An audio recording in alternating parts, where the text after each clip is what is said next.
ಗುರುಜಿಟ್ಟು ಇದು ನನ್ನ ದೇಶವೂ ಸಹ ತಿದ್ಕೋಬೇಕಾಗ್ತದೆ. ನಾವು ಎಲ್ಲಿ ಮಟ್ಟಕ್ಕೆ ಬಂದಿದ್ದೀವಿ ಅಂದ್ರೆ ಯಾರಾದ್ರೂ ಮೂತ್ರ ವಿಸರ್ಜನೆ ಜಾಗದಲ್ಲಿ ಎಲ್ಲ ಇವೆ ಬರೋ ದೇವ್ರುಗಳನ್ನೆಲ್ಲ ಅಂಟಿಸ್ಬೇಕು. ಕೇಳ್ಬೇಕು, ನಾನು ಎಲ್ಲ ನೋಡ್ತಿರ್ತೀವಿ ನಾವುಗಳೆಲ್ಲ ಅದು ಮಾಡಬಾರ್ದು ಅಂತ ಹಾಕಿರ್ತಾರ, ಏನಕ್ಕೆ ಅಂತ ಇಲ್ಲ ನೋಡಿ. ದೇವ್ರು ಏನ್ ಮಟ್ಟಕ್ಕೆ ಅಂತ ಯೋಚನೆ ಮಾಡ್ತಾರೆ ಅಂದ್ರೆ, ತಂಬಾಕು ಹೋಗಿದ್ರೆ ತಡೆಯಕ್ಕಿರೋದು ದೇವ್ರು, ಒಂದ ಮಾಡ್ತಾ ಇದ್ರೆ ಅದನ್ನ ತಡೆಯಕ್ಕಿರೋದು ದೇವ್ರು. ಮತ್ತೆ ಆ ದೇವರುಗಳಲ್ಲಿ ಸಾಮಾನ್ಯವಾಗಿ ಗಮನಿಸಿದಾಗ ಇನ್ನೂ ದೇವರುಗಳು ಬಿಟ್ರೆ ಬೇರೆ ದೇವ್ರು ಇರೋದಿಲ್ಲ. ಗಣೇಶ, ಸರಸ್ವತಿ, 99 ಭಾಗ ನಮ್ಮ ಮಾತೃಭೂಮಿಗೆ ಒಂದು ಹೋರಾಟ ಮಾಡಿದ. ಫೆದರ್ ಲೈಟ್ ಅಂತ ಒಂದು ಕಂಪ್ನಿ ಇದೆ, ಚೇರ್ ತಯಾರು ಮಾಡೋಂತ ಒಂದು ಕಂಪ್ನಿ ಬೆಂಗಳೂರಲ್ಲಿ, ಮೈಸೂರು ರೋಡಲ್ಲಿ ಇದೆ, ಸೈಟ್ ಲೈಟ್ ಬಸ್ ಸ್ಟ್ಯಾಂಡ್ ಪಕ್ಕದಲ್ಲಿ. ಇಂಟರ್ನ್ಯಾಷನಲ್ ಕಂಪ್ನಿ, ದೇಶಗಳಿಗೆಲ್ಲ ಚೇರ್ ನ ಎಕ್ಸ್ಪೋರ್ಟ್ ಮಾಡ್ತಾರೆ. ಆ ಒಂದು ಫ್ಯಾಕ್ಟ್ರಿ ಕಾಂಪೌಂಡ್ ಮೇಲೆ ಲೈನಿಗೆ ದೇವ್ರದ್ದು ಟೈಲ್ಸ್ ಹಾಕಿದ್ರು. ನಾನು ಅವ್ರ ಓನರ್ ಬಂದ್ಬಿಟ್ಟು ಖುಷಿ ಅಂತ ಹೇಳಿ ಅವ್ರಿಗೆ ಕರೆ ಮಾಡಿದೆ, ನೋಡಿ ನೀವು ಟೈಲ್ಸ್ ನ ತೆಗಿಬೇಕು. ಅವ್ರು ನಮ್ಗೆ ಕೇಳೋದು, ನೀವು ಸುಮ್ನೆ ಗಲಾಟೆ ಮಾಡ್ತೀರಾ ರಕ್ಷಣಾ ವೇದಿಕೆ ಅದು ಇದು ಅನ್ಕೊಂಡು ದುಡ್ಡಿಗೆ, ನಿಮ್ ದುಡ್ಡೇನ್ ಬೇಕು ನಾನು ಕೊಡ್ತೀನಿ ಅಂತ ಕೇಳಿದ್ರು. ನೀವು ಪ್ರಶ್ನೆ ನಾನು ಅದಕ್ಕೆ, ಸ್ವಾಮಿ ನಾನು ನಿಮ್ಗೆ ದುಡ್ಡು ಕೊಟ್ಬಿಡ್ತೀನಿ, ನಿಮ್ಮ ಅಪ್ಪಂದು ನಿಮ್ಮ ಅಮ್ಮಂದು ನಿಮ್ ಹೆಣ್ತಿದ್ದು ಒಂದೊಂದು ನನಗೆ ಟೈಲ್ಸ್ ಮಾಡಿ ಕೊಟ್ಬಿಡಿ, ನಾನು ಎದುರುಗಡೆ ಕಾಂಪೌಂಡ್ ಹಾಕ್ಬಿಟ್ಟು ಊರನ್ನೆಲ್ಲ ಕರೆಸಿ ಅವ್ರನ್ನ ಉಚ್ಚರಿಸ್ಬಿಡ್ತೀನಿ, ನಿಮಗ್ ಸಮಾಧಾನ ಆಗುತ್ತಾ? ಅಂದ್ರೆ ದೇವ್ರು ಅಂದ್ರೆ ಯಾವ ತರ ಭಾವನೆ ಆಗಿದೆ ಅಂದ್ರೆ, ತಂದೆ ತಾಯಿ ಎಲ್ಲಾ ಸರ್ವಶಕ್ತಿ ಮೀರಿದಂತ ದೇವ್ರು ನಮ್ಗೆ. ಅಂದ್ರೆ ಇವರು ತಮ್ಮ ಚಿಕ್ಕ ಚಿಕ್ಕ ಉಪಯೋಗಕ್ಕೋಸ್ಕರ ದೇವ್ರನ್ನ ಈ ತರ ಮಾಡ್ತಾ ಇದ್ದಾರೆ. IPC ಸೆಕ್ಷನ್ 190A ಸೆಕ್ಷನ್ ಒಳಗಡೆ ಅದಕ್ಕೆಲ್ಲ ಶಿಕ್ಷೆ ಇದೆ. ಆದ್ರೆ ಏನಾದ್ರೆ ಅದನ್ನ ಯಾರು ಇಂಪ್ಲಿಮೆಂಟ್ ಮಾಡಲ್ಲ. ಪೊಲೀಸ್ ಅವ್ರ ತಗೊಂಡು ನಾವು ಕೇಸ್ ತಗೊಂಡೋದ್ರೆ ಅವರೇ ಒಂಥರ ಅಸಡ್ಡೆಯಿಂದ ನೋಡ್ತಾರೆ, ಹೋಗ್ರಿ ಇದೆಲ್ಲ ನಡೆಯುತ್ತೆ, ಆಯ್ತು ಹೇಳ್ತೀವಿ ತೆಗಿಸ್ತೀವಿ ಹೋಗ್ರಿ. ಈ ತರ ಪೊಲೀಸಲ್ಲೂ ಕೂಡ ಈ ನಮ್ಮ ಹಿಂದೂ ಧರ್ಮದ ಪ್ರಕಾರ ಹೋಗಿ ಇದಿಲ್ಲ. ಅದೇ ನೀವೆಲ್ಲ ಒಂದು ಕುರಾನ್ ಯಾರೋ ಅರ್ಧ ಹಾಕ್ಬಿಟ್ರು, ಎಲ್ಲ ಒಂದು ಬೈಬಲ್ ತೊಳೆದ್ಬಿಟ್ರು ಅಂದ್ರೆ ಬಹಳ ದೊಡ್ಡ ಇಶ್ಯೂ ಮಾಡ್ಬಿಡ್ತಾರೆ ಅದನ್ನ.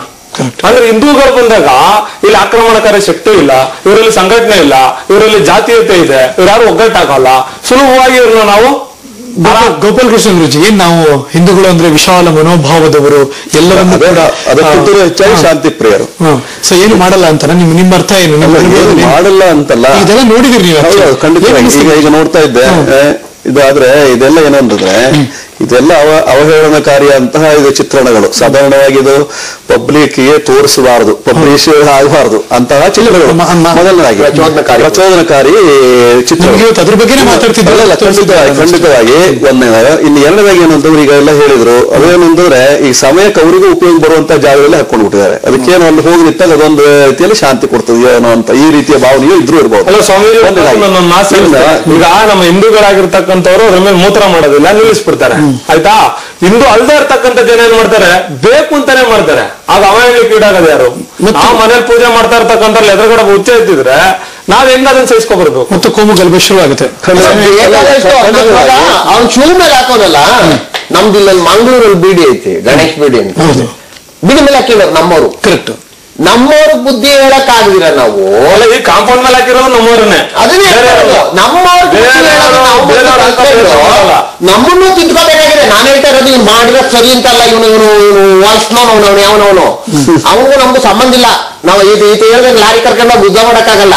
ಅದಕ್ಕೆ ಬೇಕಾಗಿರ್ತಕ್ಕಂಥದ್ದು ನಮ್ಮ ದೇಶದಲ್ಲಿ ಯಾವ ಪಾಶ್ಚಾತ್ಯ ಧರ್ಮ ಆಳ್ವಿಕೆ ನಡೆಸ್ತಿದೆ ಅದನ್ನ ಮೊದಲು ಕಿತ್ತಾಕ್ಬೇಕು ನಾವೆಲ್ಲ ಸೇರ್ಕೊಂಡು.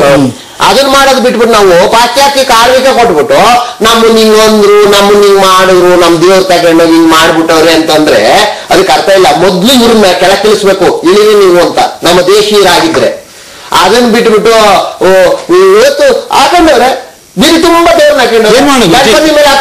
ಎಲ್ಲಿಂದ ಶುರು ಮಾಡೋದು? ನಮ್ಮಲ್ಲೇ ಶುರು ಮಾಡ್ಕೋಬೇಕು ಮೊದ್ಲು. ಮಂಗಳೂರೆಲ್ಲೋ ಇಲ್ಲ, ಪಕ್ಕದ ರಾಜ್ಯ ಅಲ್ಲ ಮಂಗಳೂರು. ಅಪ್ಪ ಹಣ ಬೀಡಿ ಮೇಲೆ ಮೊದಲು ತೆಗಿಲ್ಲ. ಅಂಗನಕ್ಕೆ ಹೋದ್ರೆ ನಾವ್ ಎಷ್ಟೊಂದು ನೋಡ್ತಿರ್ತೀವಿ, ಯಾವ್ದೋ ವೈನ್ ಸ್ಟೋರ್ ಮುಂದೆ ಒಂದ್ ಹೆಸರು ಇರುತ್ತೆ, ಇನ್ನೆಲ್ಲ ಒಂದ್ ಹೆಸರು ಉಪಯೋಗಿಸೋದಕ್ಕೂ ಕೂಡ ಬೇರೆ ಒಂದು ಅರ್ಥ ಇದೆ. ಹೆಸರಲ್ಲಿ ನಾವು ದೇವ್ರನ್ನ ಮುದ್ರಣ ಮಾಡಿರೋದಿಲ್ಲ. ಈಗ ನನ್ನ ಹೆಸರು ಶಂಕರ ಅಂತ ಇರುತ್ತೆ, ದೇವ್ರ ಹೆಸರು ಶಂಕರ ಅಂತ ಇರುತ್ತೆ, ನನ್ನ ಹೆಸರು ಇಟ್ಕೊಂಡಿದ್ದೀನಿ ಅರ್ಥ ಕೊಡ್ತಾರೆ.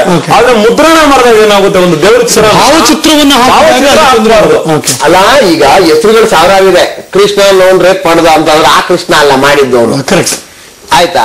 ಗಂಗಾಧರ ಅನ್ನೋ ಕಳ್ತನ ಮಾಡ್ದ ಅಂದ್ರೆ ಆ ಗಂಗಾಧರ ಅಲ್ಲ ಮಾಡಿದ್ದು. ನಿಮ್ಮ ಚರ್ಚೆಯನ್ನು ಮುಂದುವರಿಸ್ತೇನೆ ನಾನು. ಕಾಳಿಕಾಟ ವಿಶೇಷ ಕಾರ್ಯಕ್ರಮದಲ್ಲಿ ಇನ್ನೊಂದು ಬ್ರೇಕ್ ತೆಗೆದ್ಲಿಕ್ಕೆ ನಾವ್ ಯಾರು ಆಗಲ್ಲ. ಡಿಸ್ಕಷನ್ ಆಗಿದೆ ನವೀನ್ ಮತ್ತು ವರ್ಷಿಕುಮಾರ್ ಸ್ವಾಮೀಜಿ, ಇದ್ರ ಬಗ್ಗೆ ಡಿಸ್ಕಸ್ ಮಾಡಿದ್ವಿ ಕೂಡ. ಆದ್ರೆ ಇನ್ನೂ ಅದು ಆಗ್ತಿಲ್ವಲ್ಲ, ಇಂಪ್ರೂವ್ ಹೇಳೋಂಥದ್ದು ಇಲ್ಲ. ಯಾಕೆಂತಂದ್ರೆ ಮೊನ್ನೆ ಆ ಬೀರ್ ಕಂಪ್ನಿ ಬ್ಯಾನ್ ಮಾಡಿದ್ರು. ನಮ್ಮಲ್ಲಿ ಆಗ್ತಿಲ್ಲ, ಅವ್ರಿಗೆ ಹೆದರಿಕೆ ಐತೆ ನಮ್ಮ ಮೇಲೆ, ಇನ್ ಎಲ್ಲಿ ಗ್ರಾಚಾರ ಅಂತ ಹೇಳಿ. ನಮ್ಮ ದೇಶವನ್ನ ಇಡೀ ವಿಶ್ವ ಒಪ್ಕೊಂಡಿದೆ, ನಮ್ಮ ಆಧ್ಯಾತ್ಮವನ್ನ, ನಮ್ಮ ಚಿಂತನೆಯನ್ನ ಇಡೀ ವಿಶ್ವ ಒಪ್ಕೊಂಡಿದೆ. ಹಂಗಿರುವಾಗ ಇಡೀ ವಿಶ್ವದ ಕ್ಯಾಕ್ ಸುಜಿಯುತ್ತೆ, ಆ ದೇಶಕ್ಕೆ ದೇವ್ರ ಯಾಕೆ ಹಿಡ್ಕೊಂಡ್ ಬಂದಿದ್ದೀರಿ ನೀವು ಅಂತ ಹೇಳಿ. ಇದು ಪ್ರಚಾರ ಇಷ್ಟ ಆಯ್ತು, ನಾಳೆ ಬೆಳಗ್ಗೆ ಅದು ಬ್ಯಾನ್ ಆಗಿರುತ್ತೆ ನೋಡಿ. ಹಂಗಿರುವಾಗ ನಮ್ಮ ಗಣಪತಿ ಗಣೇಶ ಬಿಡಿ ಬ್ಯಾನ್ ಆಗಲ್ಲ. ದೇವ್ರ ಬಗ್ಗೆ ನಮಗೂ ಗೊತ್ತದೆ ಕಣ್ ಹೇಳೋ ಅಂತ ನಾವು, ನಮ್ಮ ಮನೆ ದೇವ್ರಕಲ್ಲ ನಾನು ಮಾಡ್ಕೊಂಡಿರೋದು ಅಂತಾನೆ, ನಮ್ಮನೆ ದೇವ್ರು ಅಂತ ನಾವು. ಒಳ್ಳೆ ಕಥೆ ಐತಲ್ಲ, ಇವಂದು ಮನೆ ದೇವ್ರು ಆಗ್ಬಿಟ್ಟೈತಲ್ಲ, ಅದು ಸ್ವಂತದ್ದು ಕಾಸ. ಗಣಪತಿ ಸ್ವಂತ ಕಾಸ. ಯಾರ ಮನೆ ದೇವರಾದ್ರೂ ಅವೇಳನ ಮಾಡೋ ಅಂತ ಇದು ಅದೇ ಇದು ಪಬ್ಲಿಸಿಟಿ ಗಿಮಿಕ್ ಆಗಿ ವಿದೇಶದವ್ರು ಯೂಸ್ ಮಾಡ್ತಾ ಇದ್ದಾರೆ. ಮತ್ತೆ ಇದನ್ನ ಹಿಂದೂಗಳಿಗೆ ಮಾಡ್ತಾರೆ, ಅವ್ರು ಬೇರೆ ಇನ್ನೊಂದು ಮೊಹಮ್ಮದ್ ಆಗ್ಬೋದು, ಬೇರೆ ಮಾಡೋದಿಲ್ಲ. ಮಾಡೋದಿಲ್ಲ ಅಂದ್ರೆ ಕನ್ನಡ ಪ್ರಭಾವದಲ್ಲಿ ಒಂದು ಆರ್ಟಿಕಲ್ ಬಂದಿತ್ತು, ತಸ್ಲೀಮ್ ನಸ್ಲೀಮ್ ಇಂಗ್ಲಿಷ್ ಅಲ್ಲಿ ಬರ್ದಿರೋದ್ನ ಅದನ್ನ ಭಾಷಾಂತರ ಮಾಡಿ ಕನ್ನಡದಲ್ಲಿ ಹಾಕಿದ್ರು. ಅದು ಹಾಕಿದ್ ಒಂದೇ ಒಂದ್ ಕಾರಣಕ್ಕೆ ಶಿವಮೊಗ್ಗ ಹಾಸನ ಒಂದೊಂದು ವಾರ ಬಂದಾಯ್ತು, ಅಷ್ಟು ದೊಡ್ಡ ಗಲಾಟೆ ಆಯ್ತು. ಅಂದ್ರೆ ಅವರಲ್ಲಿ ಹೋರಾಟ ಅನುಭವ ಇದೆ, ನಮ್ಮಲ್ಲಿ ಹೋರಾಟ ಅನುಭವ. ಹೋರಾಟ ಅಂತಂದ್ರೆ ತಗೊಂಡು ದಡ ದಡ ದಡ ದಡ ಹೋಗಿ ಹೋರಾಟದಲ್ಲ. ಹೋರಾಟ ಅಂದ್ರೆ ಏನ್ ನುಗ್ಗದೇನಾ? ಅಲ್ಲ. ಇವತ್ತಿನ ದಿವಸ ಗಣಪತಿ ಪೆಂಡಾಲ್ಗಳು ಇರ್ತಾರೆ, ಗಲ್ಲಿನ ಒಂದು ಗಣಪತಿ ಇರ್ತಾರೆ. ಆ ಗಣಪತಿಗಳು ಬಂದಿರೋ ನೋಡಿ ಯಾವತ್ತೂ ಬಂದಿಲ್ಲ. ಚರಂಡಿ ಮೇಲೆ ಹತ್ತ ಕಡೆ ಸ್ಟೇಜ್ ಹಾಕ್ಬಿಟ್ಟು ಅಲ್ಲೇ ಕಿರು ಹಚ್ಕೊಂಡಿರ್ತಾರೆ ಗಣಪತಿ ಇಡೋದು. ಆ ಗಣಪತಿಗೆ ಪೂಜೆ ಆಗಿದೆ, ನೀನು ಆ ಗಣಪತಿನ ತಂದು ಪ್ರತಿಷ್ಠಾಪನೆ ಮಾಡ್ತಾ ಇದ್ದೀವಿ, ಅದಕ್ಕೆ ಏನ್ ಬೇಕಾಗಿದೆ? ಗಣಪತಿನ ನಾವು ಇಡ್ತಕ್ಕಂಥದ್ದು ಕ್ರಮನ ಅನ್ನೋದಿಲ್ಲ, ಎಲ್ರೂ ಇರೋದೆ, ಅದಕ್ಕೆ ಕ್ರಮ ಇದೆ, ಒಂದು ಚೌಕಟ್ಟಿದೆ. ಅದನ್ನು ಇಟ್ಟಲ್ಲಿ ಯಾಕೆ ಹೋರಾಡ್ತಿಲ್ಲ? ಏನೇನು ಅದು ಕಾಣಿಸ್ತೀರಾ? ಈಗ ಏನೋ ಅದೇ ಗೊತ್ತಿಲ್ಲ, ಗಣಪತಿಗೂ ಗೊತ್ತಿಲ್ಲ ಪಾಪ, ಅವ್ರನ್ನ ಹೇಳಿಸ್ತೀರಾ?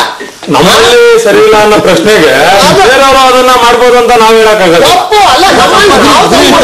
ನಾವು ತಿತ್ಕೊಳ್ಳೋಣ ಹಂಗನ್ಬಿಟ್ಟು ಬೇರೆಯವ್ರು ಅವಹೇಳನ ಮಾಡ್ಬೋದು, ಬಹಳ ಸುಲಭ ನೀವು ಮಾಡ್ಬೋದು. ಈ ಮನೋಭಾವನೆ ಇಟ್ಕೋಬಾರ್ದು. ತಡೆ ಫಸ್ಟ್ ನಮ್ಮವ್ರು ಸರಿ ಮಾಡೋಣ. ನಾನು ತಿದ್ದಿಕೊಳ್ಳದೆ ನಾನೇ ಬೋಧನೆ ಹೇಳಕ್ ಹೋಗಿರೋದಲ್ಲಿ ಹೇಳ್ತಾರೆ, ಮೊದಲು ನೀನ್ ನೋಡ್ಕೊಳ್ಳ. ಹೌದು, ಯಾವ ಸಾಮಾನ್ಯ ಅದು. ಆ ಜಾಗದಲ್ಲಿ ನಾನು ಗಣಪತಿ ಇಡೋದು ಸಂಸ್ಕಾರ, ಇದು ಹೀಗೆ ಇಡ್ಬೇಕು ನೋಡಿ. ಪಾಪ ಅವ್ರು ಪಂಡಿತರು ದಿವಸ ಹೇಳ್ತಾ ಇದ್ದಾರೆ ಎಲ್ರು, ಇದಕ್ಕೊಂದು ಚೌಕಟ್ಟಿದೆ, ಇದಕ್ಕೊಂದು ನಿಮಿತ್ತ ಇದೆ, ಇದಕ್ಕೊಂದು ಹಿಂಗಿದೆ. ಯಾಕೆ ಚಂದ ಎತ್ಬೇಕ್ರಿ? ನೀವು ಗಾಜಿನ ಮನೇಲಿ ಇತ್ಕೊಂಡು ಹಂಚಿನ ಮನೆಗೆ ಏನ್ ಕಲ್ಲು ಹೊಡಿತೀರಾ? ಖಂಡಿತವಾಗಿ ಆಗಲ್ಲ. ಕರೆಕ್ಟ್ ಅಲ್ವಾ? ಹೌದು ಹೌದು, ಮಾಡಬಾರದು. ಅಲ್ಲ, ಅವ್ನು ಮಾಡಿರೋದು ಅವ್ನು ಅನುಭವಿಸ್ತಾನೆ, ಅದ್ರ ಬಗ್ಗೆ ಮಾತಿಲ್ಲ. ನೋಡ್ಕೊಳ್ತಾ ಅಂತೀರಾ? ನಾಳೆ ಮಾತ್ರ ನೋಡ್ಕೊಳ್ಳೋದಲ್ಲ, ಇಡೀ ವಿಶ್ವ ನೋಡ್ಕೊಳ್ತಾರೆ. ನಾನು ನೀವೇ ಹೇಳ್ತಾ ಇದ್ರಿ ಅವಾಗಲೇ ಎಷ್ಟು ಜನ ಹೋಗ್ತಿದ್ದಾರೆ ಅಂತ ಹೇಳಿ. ಸ್ವಾಮೀಜಿಯವರು ಮೊದಲೇ ಒಂದು ಮಾತು ಹೇಳಿದ್ರು, ಈ ದೇಶನೇ ವಿದೇಶಿಗರ ಕೈಲೈತೆ ಅಂತ. ಅದನ್ನ ತಪ್ಸೋದಕ್ಕೆಲ್ಲ ಮೊದಲೆಲ್ಲ ಜನಗಳು ಪ್ರಯತ್ನ ಮಾಡಬೇಕು. ಎಲ್ಲಿವರೆಗೂ ವಿದೇಶಿ ನಿಯಂತ್ರಣ ದೇಶದಲ್ಲಿ ಇರುತ್ತೆ, ಈ ತರದ್ದು ದಿನ ಏನ್ ಮಾಡ್ಬೇಕು ಅಂತೀರಿ? ಅಧಿಕಾರ ತಪ್ಪಿಸ್ಬೇಕು. ಯಾರ ಧರ್ಮ ನೀವು ಚಾನೆಲ್ನವರು, ವಿದೇಶಿಯರ ಕೈನಲ್ಲಿ ಎಷ್ಟು ಚಾನೆಲ್ಗಳಿದ್ದಾವೆ ಈ ಭಾರತದಲ್ಲಿ ವಿದೇಶಿಯರು ಮಾಡ್ತಾ ಇರ್ತಕ್ಕಂಥ ಪ್ರಚಾರಗಳೇನು, ವಿದೇಶಿಯರಿಗೆ ನಾವು ಹಾಕೊಡ್ತಾ ಇರ್ತಕ್ಕಂಥ ಮನೆಗಳೇನು, ನಾವೆಲ್ಲ ಹಾಕೊಡ್ತಿದ್ವಿ, ಅವರೇ ಹಾಕೊಂಡು ಹೋಗ್ತಾರೆ. ನಾವು ಹಾಕೊಡೋ ಸೀನೆ ಇಲ್ಲ, ಕೇಳ್ಬೋದು. ವಿದೇಶಿ ಕಂಪನಿಗಳು ಬಂದು ಇಷ್ಟು ವರ್ಷ ವಿದೇಶಿ ಅನ್ನೋದನ್ನ ಬೇಡಪ್ಪ, ಅದು ಮಾನವ ಧರ್ಮ ಅಂತ ಧರ್ಮದಲ್ಲಿ ಸಾಧ್ಯ ಇಲ್ಲ. ಗುರುಜಿ ಒಂದು ಮೆಸೇಜ್ ಕೊಡ್ಬೇಕು ನಾವೀಗ. ಅಫ್ಕೋರ್ಸ್ ಇದೆಲ್ಲ ನಡೆದಿರುವಂತದ್ದು ಮಕ್ಕಳ ಮೇಲೆ, ಆಗ್ಲೇ ನವೀನ್ ಹೇಳಿದಾಗ ಮಕ್ಕಳ ಮೇಲೆ ಆಗ್ಲಿ, ಇವತ್ತಿನ ಯೂತ್ ಏನ್ ಐಕಾನ್ ಅಂತ ಏನ್ ಕರಿತೀವಿ, ಮುಂದಿನ ಯುಗಕ್ಕೆ ಏನ್ ಐಕಾನ್ ಕರಿತೀವಿ, ಅವ್ರ ಮೇಲೆ ಎಂಥ ಬೇರೆ ಅಡ್ಡ ಪರಿಣಾಮಗಳು ಬೀರೋ ಸಾಧ್ಯತೆ ಇದೆ. ಏನ್ ಹೇಳ್ಬೇಕು ಅಂತ ಇಷ್ಟಪಡ್ತೀರಿ ಗುರುಜಿ? ಈ ದೇಶವನ್ನ ಯಾವುದೇ ಶಕ್ತಿಗಳು, ಯಾವುದೇ ವಾದಗಳು, ಯಾವುದೇ ಪ್ರಚಾರಗಳು ಅಳಿಸ್ಲಿಕ್ಕೆ ಸಾಧ್ಯ ಇಲ್ಲ. ಅಲ್ಲಿರ್ತಕ್ಕಂಥ ಶಕ್ತಿ ಅದನ್ನ ಅಳಿಸಕ್ಕೆ ಎಷ್ಟು ಅಳಿಸಿದ್ರಿ?